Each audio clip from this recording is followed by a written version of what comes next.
Good afternoon, everybody. My name is Bob Lewis. I'm the program manager for the radon division with the Department of Environmental Protection. And we're here today in a home with Neil, who recently had a system installed, and we wanted to talk to him and ask him why he had the system installed and get his perspective, and then we'll go on a little bit and explain the radon mitigation system to you as well. Neil, thank you. Sure thing. So we had the system installed before moving in. For the pre-inspection, before we bought the house, we did do a radon test, and it came back above the 4 picocuries per liter. So we had the system installed. As you can see, it starts down here on the floor and vents outside. And afterwards had the test done again, and we were under the level. Great. There's 5 basic components of the system. You can see behind us as well as outside. There's a suction point that goes through the basement floor, and the pipe goes into that suction point. There's a U-tube on the pipe that gives you a indication that the fan is operational. There's an information packet that's attached also to the pipe, and that basically provides us some pertinent information about the system, when it was installed, who installed it, who to call for trouble, and things of that nature.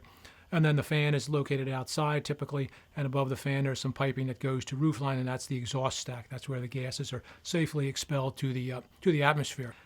And the system basically, the radon mitigation system basically works just like a large vacuum cleaner underneath your house.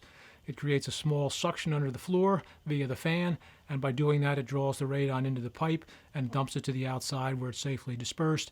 And by doing that, the radon in the basement is lowered significantly.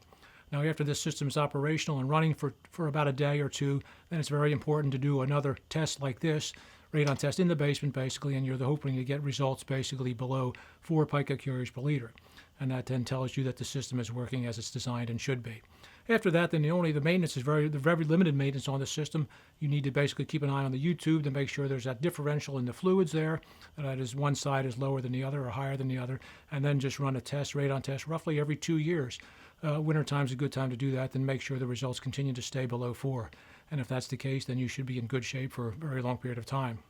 And if you have any questions, feel free to call at the department at 1-800-237-2366.